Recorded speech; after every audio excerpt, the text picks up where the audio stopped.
This is Arab Talk on KPOO 89.5 FM in San Francisco.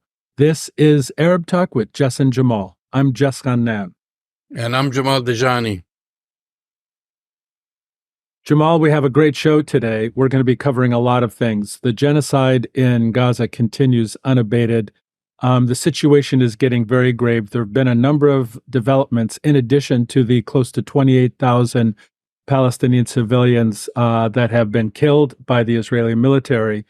A number of new developments have been happening, which include the attack on Al-Nusr Hospital in the south, which was the last barely functioning hospital in Gaza. The Israeli military invaded the hospital. They've arrested hundreds of people. 20 patients have been estimated to have died since that has happened. The power has been cut to Al-Nusr Hospital. Doctors and healthcare workers have been arrested and detained. The situation is very grave. In addition to that, we found that President Sisi has ordered the Egyptian military to create a buffer zone. Kind of interesting. We don't know the details, but we may be covering that in addition to the additional topics that we're going to be covering today, which includes Benjamin Netanyahu's statement that even if a hostage deal is reached, he is planning to use the Israeli military to invade Rafah, where 1.4 million Palestinians are currently living in desperate situation. It could be very grave. The international community has condemned that.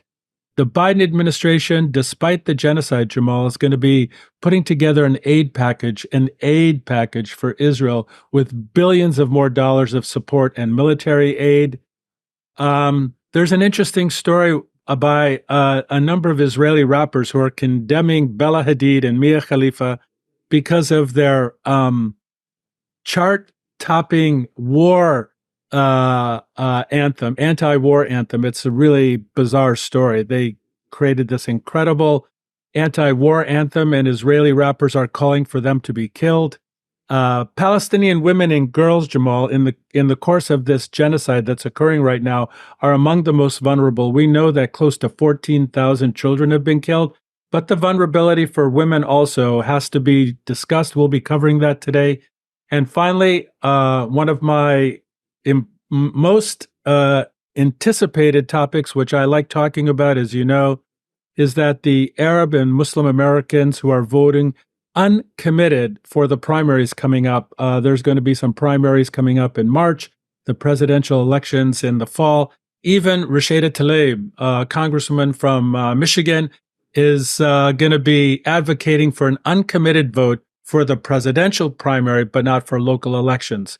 So, Jamal, we have a lot of topics to cover. That's right. And let's start with what Benjamin Netanyahu said and insisted on this Saturday, that Israel would not bow to international pressure to call off its plan for a ground invasion of Rafah, which is the southernmost city in Gaza that is now packed with more than 1 million Palestinians.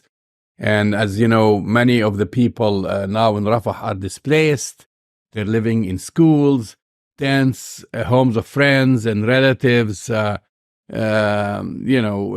part of a desperate search for any safe refuge for Israel's genocide in Gaza, which has dragged on for more than now 4 months. The lives it's a daily struggle to find just food to survive. I've watched videos where people are using animal feed to bake bread with. I mean, this is how dire this situation is.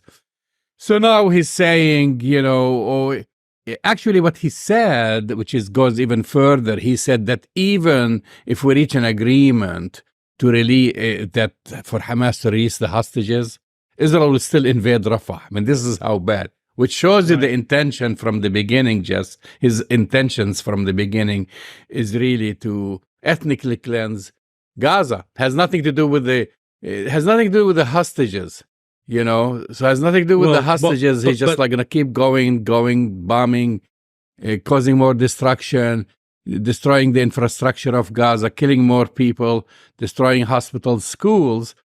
And what you said, I'm not so sure about it. As far as Egypt, I've also heard from Egyptian officials denying that they are building, as it has been rumored, a tent city and clearing an area.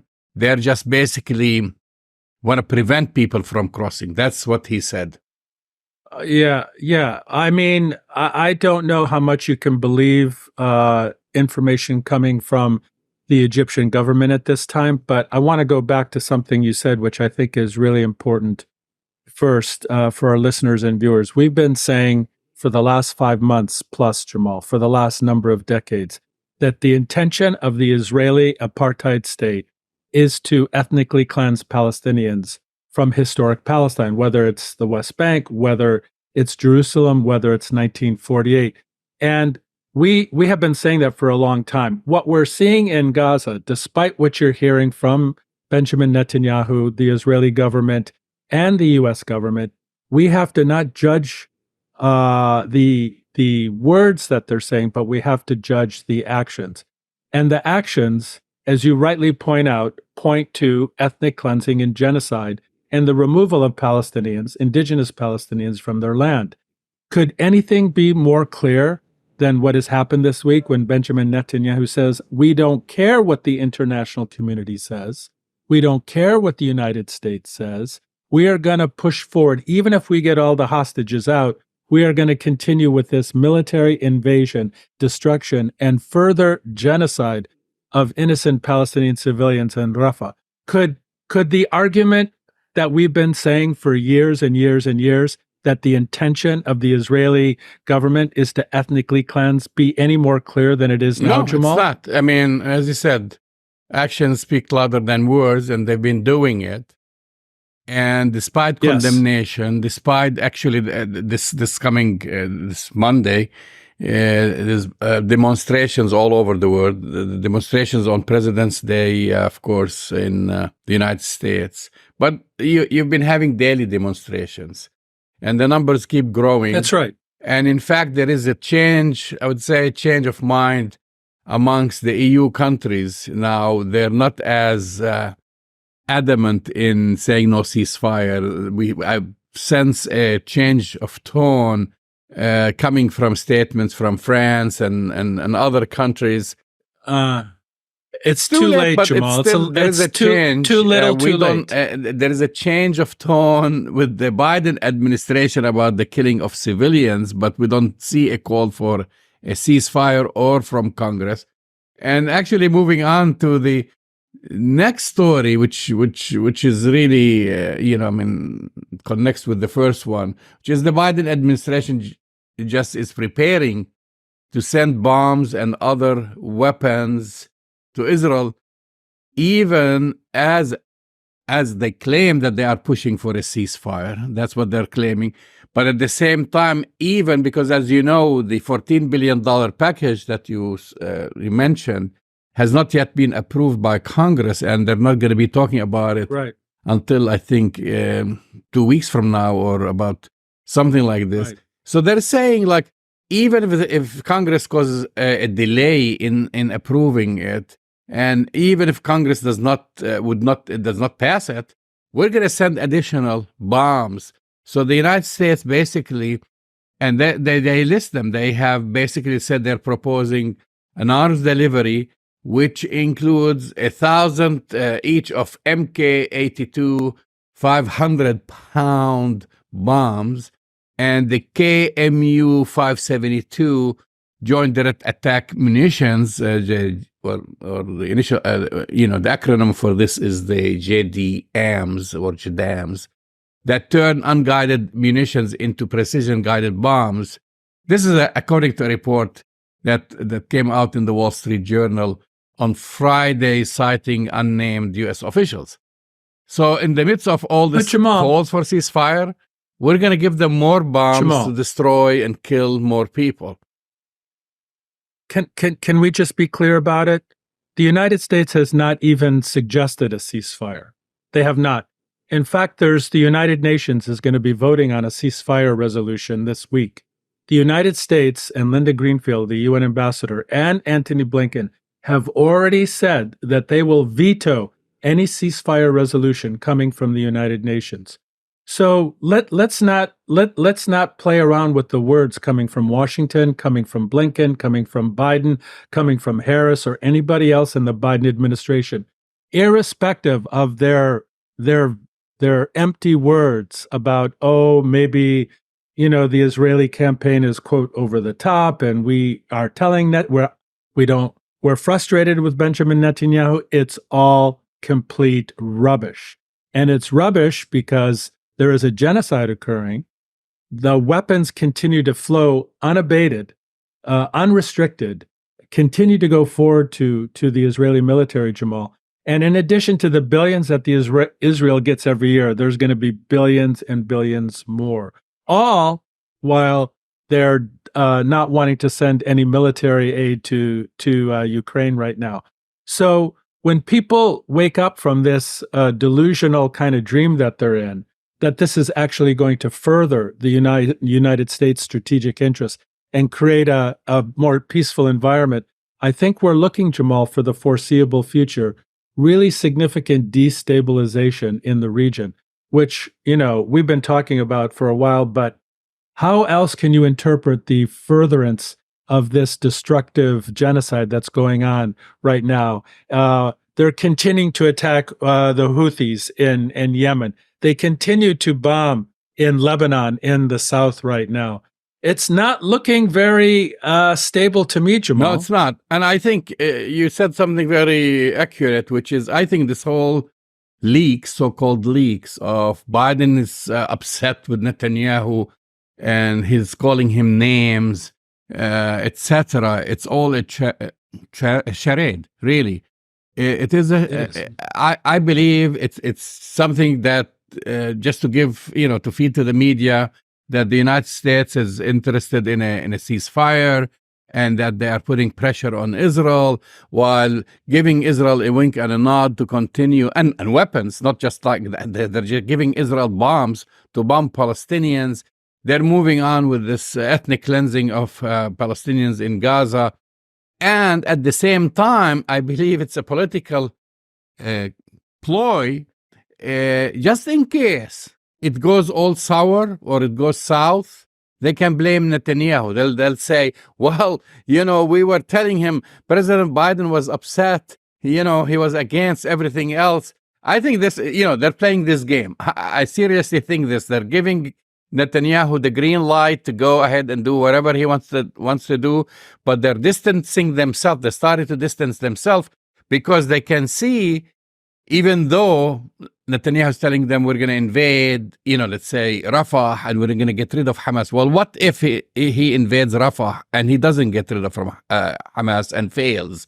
And what if he kills another 50,000 people in Rafah and it's a big disaster? So it's going to come backfire in the face of Biden. And at the same time, the other part of this game that they're playing is he's trying to appeal to the hundreds of thousands, if not millions, of Americans who have been demonstrating in the streets, who are calling for a ceasefire, not only Arab and Muslim Americans, but the young people on college campuses and all kinds of minorities who are against him, who are not going to vote for him, to say, I'm trying to do the right thing, vote for me. Yeah, I think you're right. Your analysis is correct. I just would make one small change. You said just in case it goes south, the Biden administration is preparing. I think it already has gone south politically Joe Biden. I'm saying that's in their thinking. Yeah. Well, in their thinking, unfortunately, their thinking is a little delusional because the situation has already been catastrophic. It already is politically has gone south. The Biden administration political team, in terms of thinking about 2024 and the presidential elections, has already made the calculation that they are at risk for losing two key swing states, Michigan and Georgia right now, just given everything that's going on. And so I think the Biden administration knows that the writing is on the wall. And no matter what they say, no matter who they send to Dearborn or Detroit in Michigan, Jamal, The reality on the ground is Biden has failed to secure the kind of world kind of peace and tranquility and stability that he ran on, that he was someone who was wise and wouldn't get us into wars again, and who would create this kind of economic and political stability in the world. And I want to ask you and our listeners and viewers, do you really believe that things are much more stable economically and politically now since Joe Biden took over? I mean, really, things are far more unstable politically and economically, and nobody buys it except for the United States, Jamal. The entire world is in a deep economic recession. And some people are saying, well, the United States is doing a little bit better, but not by that much. So I think whatever calculations they're making, Jamal, they've miscalculated, and it's costing the lives of Palestinians. It's going to cost them the election in 2024. We're gonna pick up on that in a later segment, but I really agree with your analysis. Yeah, it's they're trying different things. They're just basically trying to cover their behind, basically, by leaking stories to the media. Nobody and saying buys it. We have a disagreement with Israel when they don't have. They're on the same page from day one. Encouraging basically Benjamin Netanyahu to invade Gaza, giving Benjamin Netanyahu all the weapons he wanted to do, interceding at the United Nations Security Council, casting vetoes to prevent a ceasefire. And as you've mentioned, there is Algeria is expected to present a resolution to call for another ceasefire, and they've already sent their objection saying that they will veto it. This is at the same time when they're saying, well, Secretary Blinken keeps going back to the region and he's talking about the ceasefire. We're trying to convince the Israelis. We're trying to tell them not to kill more civilians. And they're saying if you present a resolution to call for a ceasefire, they are going to veto it. And I think the Algerians, at this point, they're trying to tell them, change the language of it, include like the release of all the hostages. Well, Benjamin Netanyahu said, even if you release all the hostages, we're going to invade Rafah. I think that the Algerians should go and not change a single word in that resolution, and let the United States veto it again and go on the record again for the third time now vetoing a ceasefire resolution within the past 100 days. That's right. That's why nobody believes the United States. That's why nobody believes Joe Biden. That's why the so-called moral authority of the Biden administration and the United States globally is being seriously eroded, if not completely laughed at. Nobody buys the rhetoric anymore, Jamal. Yes, we see some cracks in the EU. And probably with this vote in the UN, if it comes through, you'll see some EU countries abstaining, which is a pretty significant thing when it comes to this, because typically they've voted against it. But I think we're looking at something globally right now, which it continues to point to this analysis that we've made, that this kind of support for an apartheid state like Israel and support for their genocide is going to cost the United States deeply in terms of its strategic and economic interests for generations to come. And Joe Biden, for all of his wisdom, has failed the United States and has failed the world. And I think they see the writing on the wall, Jamal. I really do. I think they're anticipating that they're going to lose. You're hearing in the media all these reports, well, maybe we need to pick somebody else to be president. Maybe Biden should step out, because I think they really see the writing on the wall. They're playing different scenarios. But I want to say something. Joe Biden has been the most warmongering president in my lifetime, Jess. I mean, it's not like just an act. You're right. And I want to talk a little bit about the economy, because I mean, we know what he has done since he came to office. And even before that, as a senator, there is no war that he hasn't liked or voted to. The war on Iraq, for example. He was the first person to really cast his vote to invade Iraq and so forth. But now, these young people who are demonstrating, they are feeling the pinch. In fact, there is an ad that I've sent it to you, talking about how a family, when they went shopping to a store, Right. and they're looking at all the prices, how the prices, prices of groceries. And even though he keeps tweeting like, oh, the price of this came down, it's all baloney. You know that every single consumer, especially if you lived in the Bay Area, if you went to a restaurant, you paid like at least 40% more for your meal. If you went to a That's grocery right. store, you paid at least 30% for your food. But now the boycott is working. Starbucks and McDonald's, two large American companies, they themselves, when they presented the last quarter, results, that they lost money, and they said why? They said because of the boycott.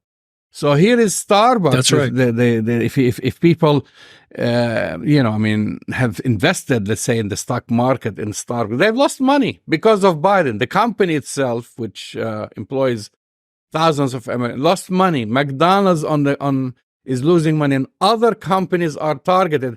And in my opinion, that's why you have a change of the mentality at the EU, because they have been seeing on a daily basis. You should see people.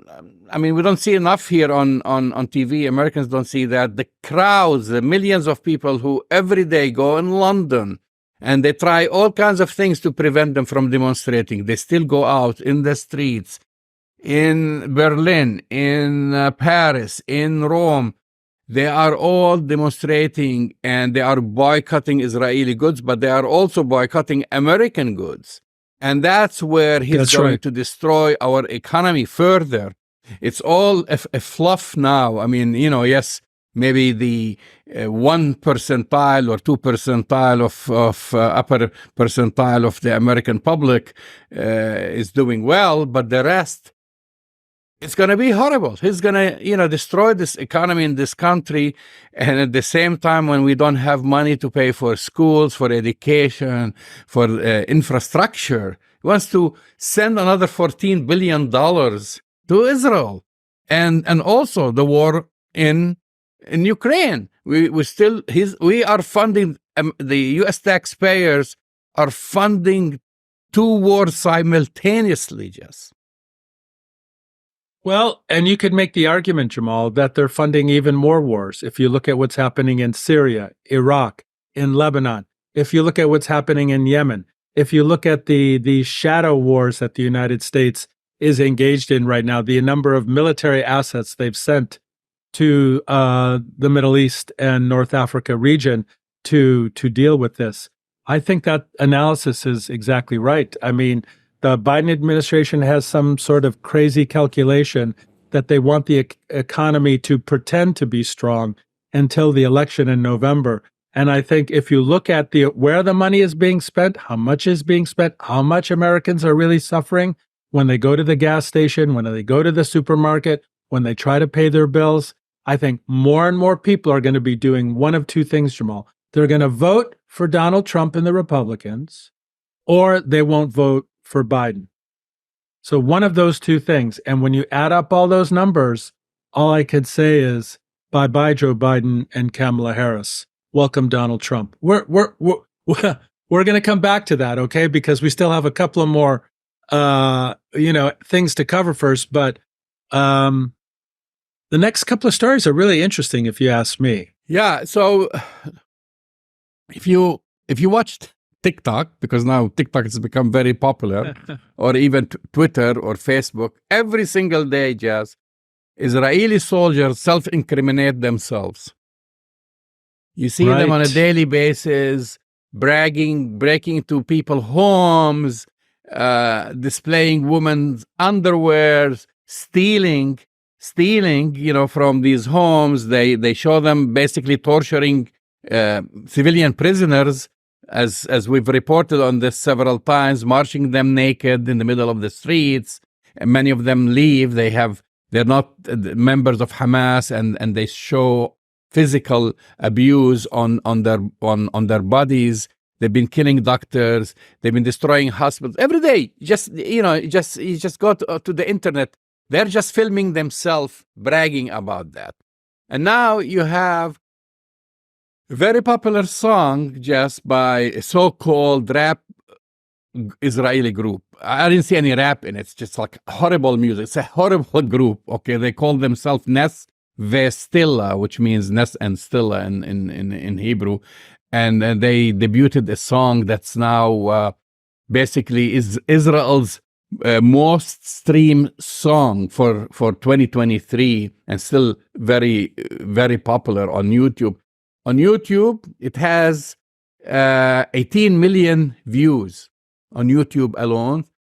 And so the song basically calls for the deaths of Bella Hadid. If people don't know, that's very famous Palestinian American model. Dua Lipa, she's Albanian British singer, very famous. And a porn star, Mia Khalifa, Lebanese porn star Mia Khalifa, and basically calling for their death. And this is the most popular song now in Israel. Imagine. Well, Jamal, I mean, if you do just a little bit of digging on TikTok, you will see that there are thousands of TikTok videos by Israelis celebrating the ethnic cleansing and the genocide of Palestinians. Basically, after the Israeli soldiers are publishing their videos of humiliation, torture, and destruction in Gaza, you see all these glowing TikTok responses back from Israelis saying, go for it, do more, and celebrating the carnage and the destruction and the genocide of Palestinians. So let's dig a little deeper into this. When you see Israelis celebrating genocide and death, and you have Joe Biden saying, these are our partners in democracy, our biggest partner in democracy is Israel. And these videos are coming from Israelis. How do we square that? And the funny thing, because I actually want to mention this story, because the Israelis, Hasbaristas, propagandists in the United States and elsewhere, they always try to come up with lies about Palestinians, like, oh, children celebrating the death of Israelis, whatever, right. when it's the other way around. Now, the president of Israel, Herzog, in front, I think it was in Munich, he holds a book. I don't know if you saw that, Jess, but he had a book written in the 90s in Arabic about what he explained that it is an anti-Semitic book. I'm not familiar with the book. I've never seen the book. I've never read the book. But he attributes the book that this book was found in a house in Gaza. Okay, so you're going to find this book was found in a house, and this book was written by one of Hamas's leaders, Al-Zahar. Okay, and you could clearly see in the video that this book wasn't written by Al-Zahar. It's like someone totally unrelated, wasn't even published in Palestine. Right.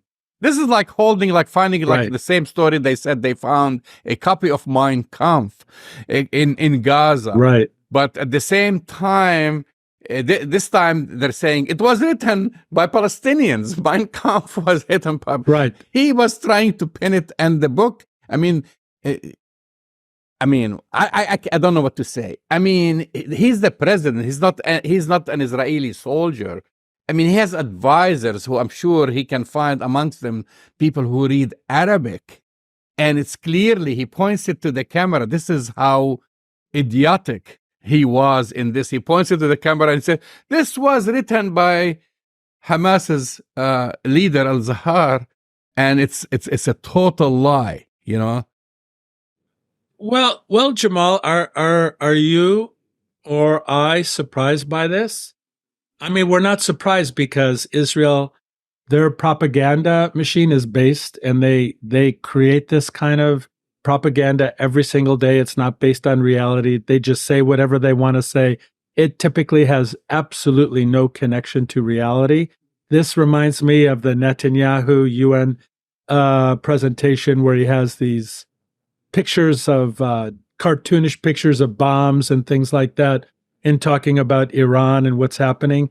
It is it's bizarre on the one hand, but it tells you how desperate they are, Jamal, right? Isn't that it's an indication that they at some level really do understand that they are losing global support and global popularity in the streets. And maybe in some governments, because last week we had Australia, New Zealand, and Canada all issuing a ceasefire demand. Kind of interesting that these three countries issued this statement in collaboration with one another, calling for a ceasefire. So I think they see that writing is on the wall, but it never stops them from their propaganda campaign. I mean, who's the audience when Herzog lifts up this fake book? I mean, I have who's to he say, talking to? they throw something to see if it's going to stick, and they try it, and they have initially succeeded in their campaign and in their lies. That's why we are seeing all this death and destruction. When they came up with the story of the 40 beheaded babies, that no one now talks about it, and it was totally debunked, and they couldn't find, except for one baby who was killed during, not beheaded, but was killed during that entire battle. And they said they had 40. They had somebody who actually is a known liar to go and testify about this. Then they came up, and they're still now pushing. And just last week, Congress passed a resolution.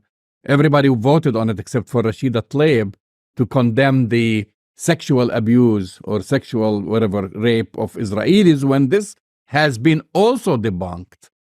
They still keep pushing because they want to create a justification for their genocide when it comes to trial, and which eventually they're going to be dragged into the International Court of Justice because of their crimes. Right. So they have to come up with an excuse, and now they're not talking about the 40 beheaded babies, the total lie. They're trying to push this, and with the help of Congress, about the rape. You know how many Palestinian women get raped in Israeli jails, Jess?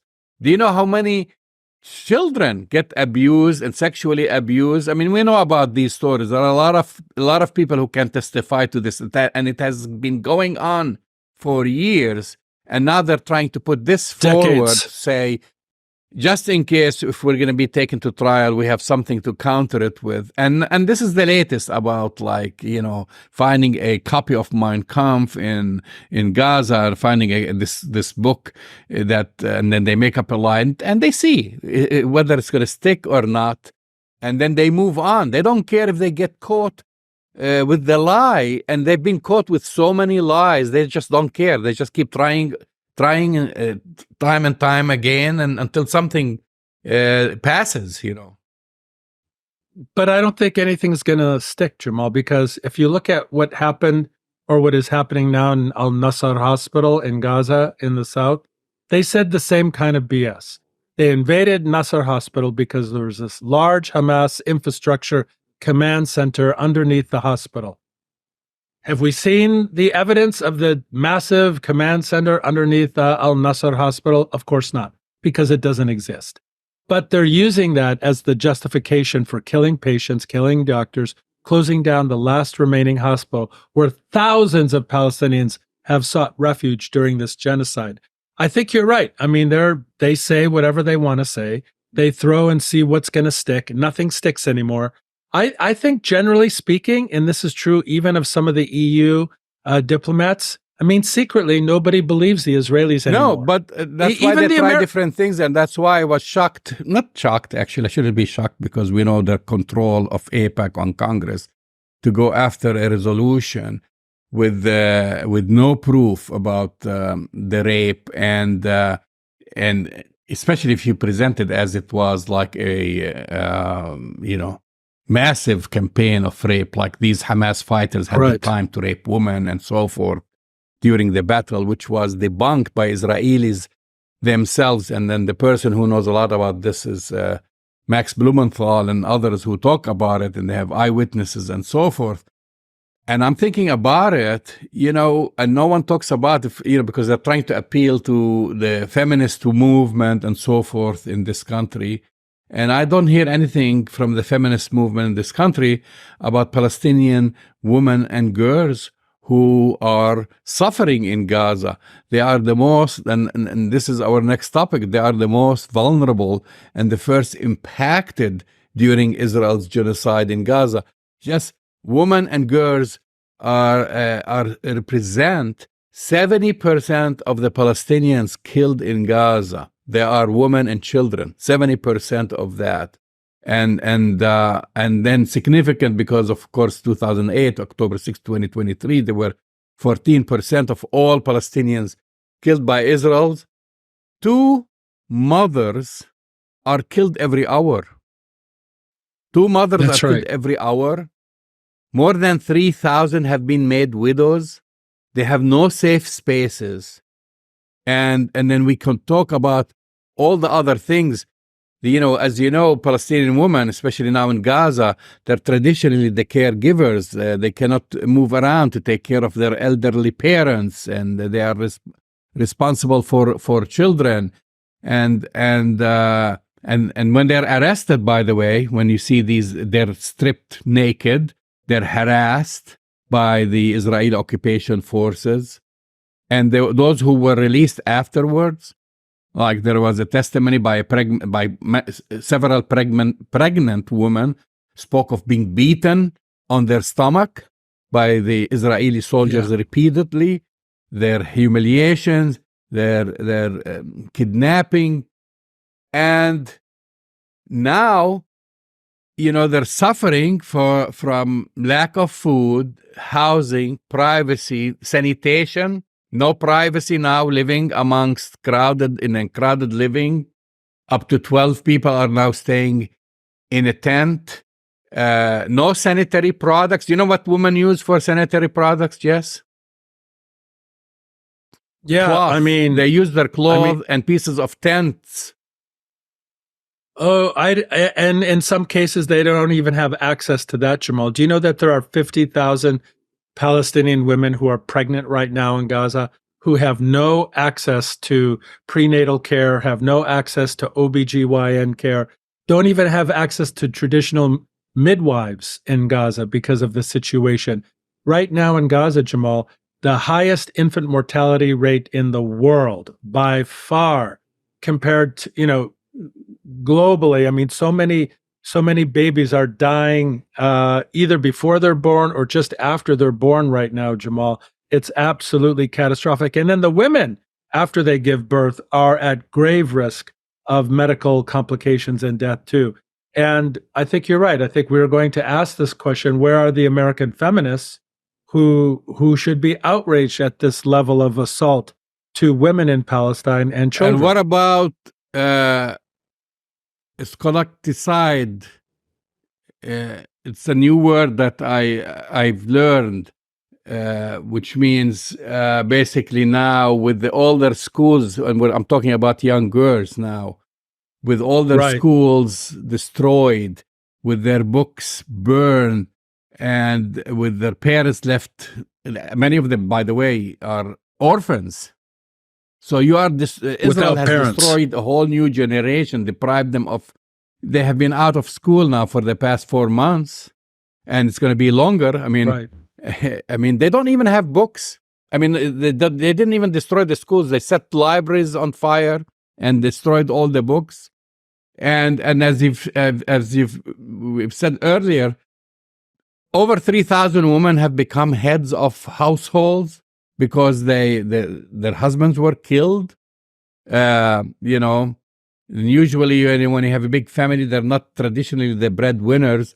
Now they're suddenly responsible for feeding and caring for an entire family, and they're not receiving any aid. And that's what now you see Israelis even trying to stop the trucks to cross through to Rafah to bring them food and water. Well, they have stopped it, Jamal.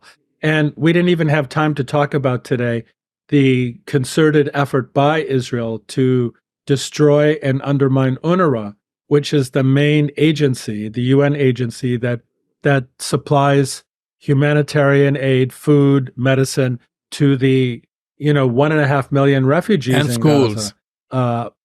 And schools. That's the UN mandate. And Israel right now is advocating aggressively, and they got the United States to stop the funding, but aggressively to shut down this organization, which would already impose a greater burden and a greater misery on an already incredibly catastrophic situation.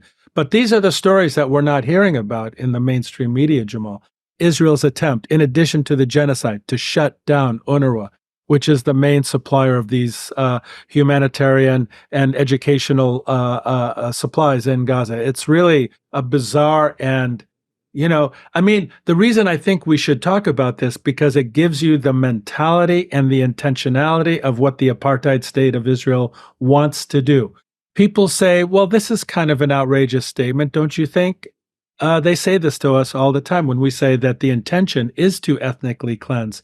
But when you look at the actions, Jamal, of what they're doing to UNRWA, what's happening to women and children, what's happening right now with cutting off supplies, what other conclusion would you come to? Well, it's not just the intentions, Jess, because Israel has a history of ethnic cleansing. We go back all the way to 1947, 1948, when half the population of Palestine were ethnically cleansed from Palestine, and now we have half the population of Palestinians living in diaspora. Many of them are living in refugee camps in Lebanon, Jordan, and other places around the world.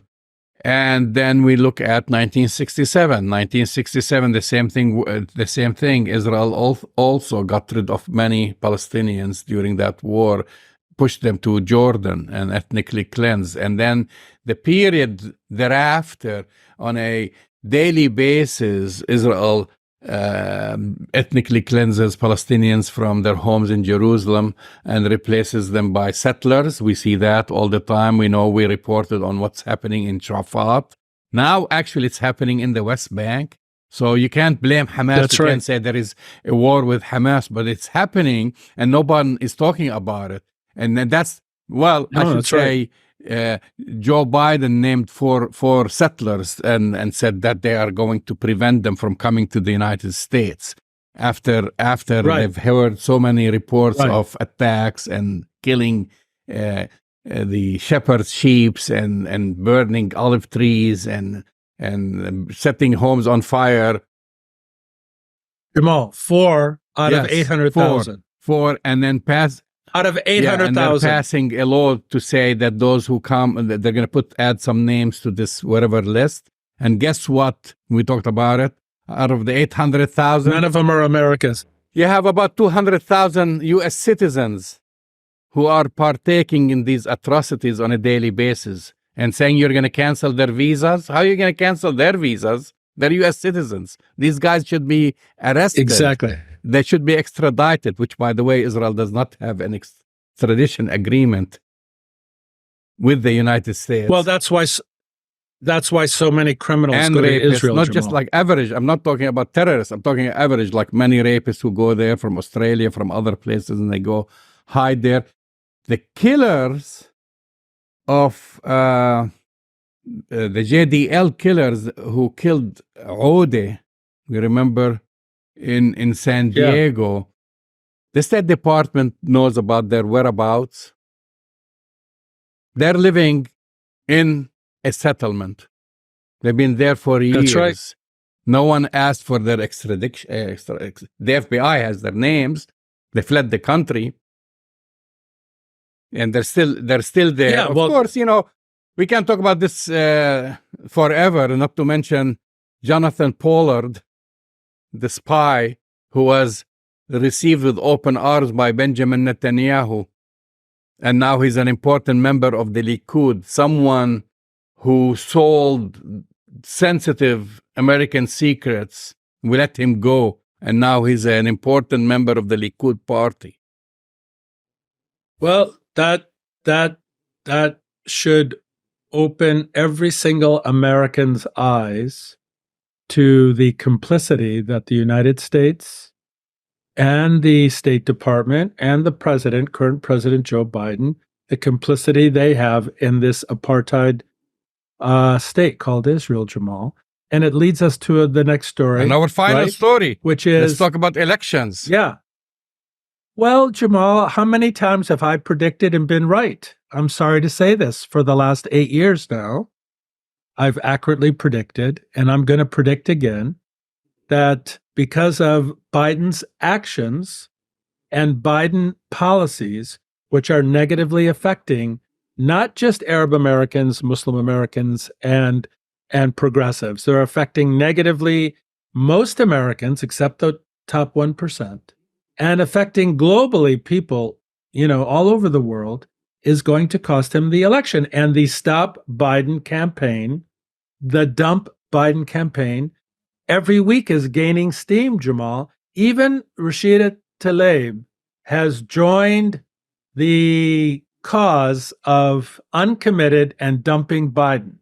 I think that's a very big development, don't you? It's very big. I mean, at the end of the day, Rashida Tlaib is a member of the Democratic Party, and it's usually unprecedented. Well, you had few cases where you go against the president, like we can talk about the case of Ted Kennedy challenging Carter. But anyway, Representative Rashida Tlaib, Democrat of Michigan, on Saturday called on Michigan residents to vote uncommitted, which we had, if you remember, a couple of weeks ago, a guest from Dearborn who said, who worked on the Biden campaign, said he was going to vote uncommitted and urging all his neighbors to do the same in the upcoming Democratic primary. And I'm quoting here, she said, if you want us to be louder, then come here and vote uncommitted. And she posted a video asking people to do that. And I think that's what's going to happen. And it's not just going to happen in Michigan. Michigan is very important because Michigan is a swing state. And if he's not going to win, which he won it last time by 10,000, less than 10,000 votes, and Dearborn alone has 80,000 voters. And this is what I say to Biden and the Democrats in Michigan, Jamal. It's bye-bye. That's why see you later. They send delegates there, and he sent campaign workers to meet with the mayor of Dearborn. The mayor of Dearborn said, no, we're not going to meet with you. He went there, but no one met with him. I think he went there to speak to the auto workers union there.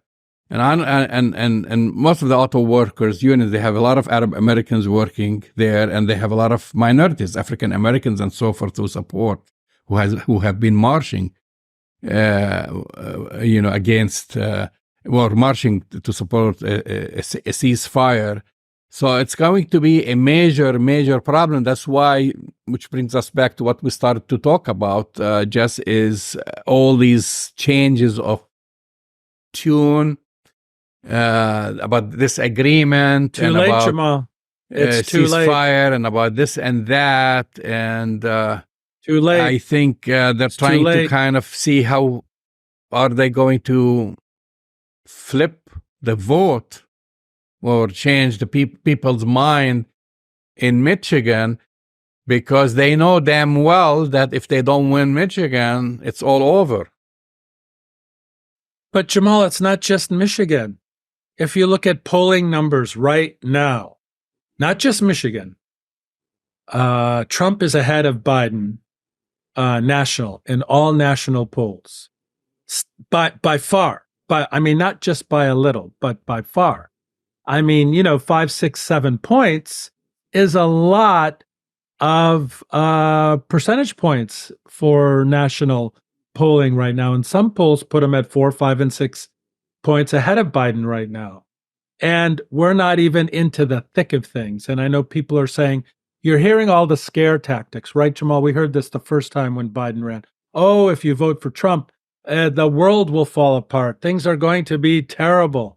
Nobody's buying that now, Jamal. Those scare tactics by the Democrats who come out of the work saying, they're not saying vote for Biden because he's better. They're saying, if you vote for Trump, that's going to be terrible. It's kind of an interesting kind of ploy. And I know I have every confidence that approach is going to backfire.